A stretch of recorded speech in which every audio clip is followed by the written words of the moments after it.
नमस्कार दोस्तों, मेरा नाम है आलिया। आज मैं आपको बताने वाली तमिलनाडु के वेल्लुपुर जिले के वह विशाल मैदान जहां एक सदी की सबसे बड़ी भीड़ इकट्ठा हुई, मानो पूरे तमिलनाडु ने एक ही व्यक्ति के स्वागत में अपनी सारी ताकत झोंक दी हो।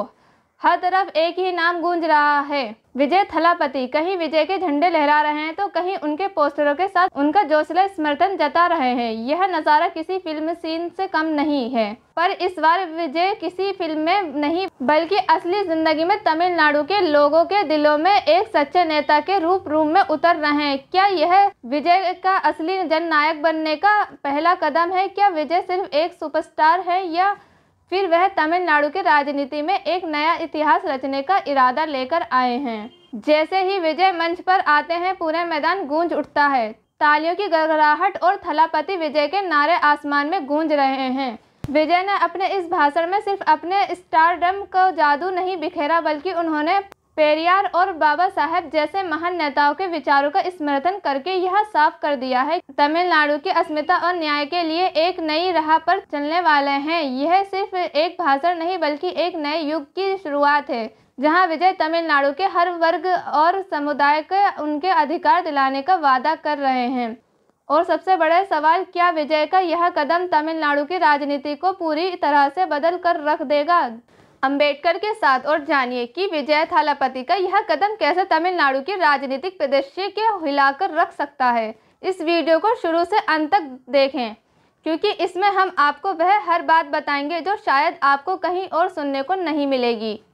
आप इस वीडियो को देखकर खुद को विजय के इस सफ़र का एक हिस्सा महसूस करेंगे। इस समय अनुमानित तौर पर 4 लाख से भी ज़्यादा लोग शामिल हुए थे। विजय की लोकप्रियता और तमिलनाडु के हर कोने से आए लोग इस बात का प्रमाण है कि वह सिर्फ एक फिल्म स्टार नहीं बल्कि तमिल अस्मिता और द्रविड़ विचारधारा के असली चेहरा बन रहे हैं। उनका यह कदम तमिल अस्मिता को पुनः स्थापित करने और तमिलनाडु की राजनीति में समाज के हर वर्ग को समान अधिकार दिलाने का संकेत देता है। वह जिस अंदाज में लोगों से मिले, उसमें एक फिल्मी हीरो के बजाय एक सच्चे जननायक की झलक देखने को मिली।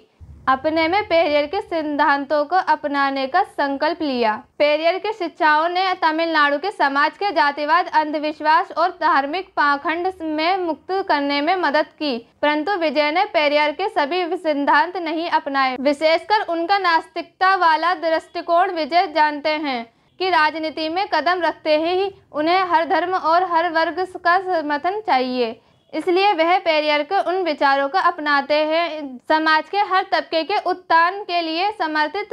विजय ने अपने भाषण में बीजेपी को नीतियों की कड़ी आलोचना के उन्होंने यह स्पष्ट किया कि वह सांप्रदायिकता और जातिवाद के खिलाफ हैं और राजनीति में सिर्फ सामाजिक न्याय और धर्मनिरपेक्षता के लिए आए हैं। उन्होंने यह भी कहा कि बीजेपी की नीतियां आम आदमी के हित में नहीं है। पार्टी के जरिए विजय ने समाज के हर वर्ग को अपने साथ जोड़ने का प्रयास किया है। उनकी पार्टी ने तमिल और अंग्रेजी के सरकारी कामकाज की भाषा बनाने का बात की है। विजय ने यह भी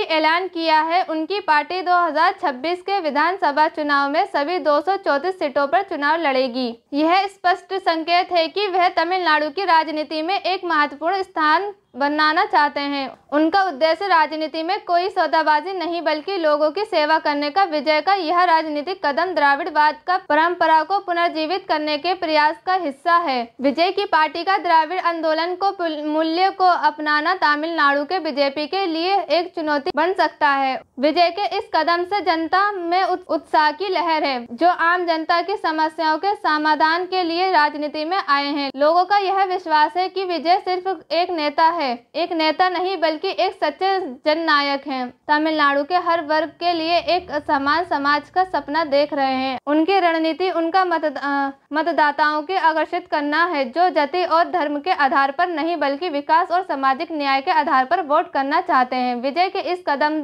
से जनता में उत्साह की लहर है और बाबा साहब जैसे महान नेताओं से प्रेरणा लेकर विजय तमिलनाडु के हर वर्ग के लिए एक समान समाज का सपना देख रहे हैं। धन्यवाद।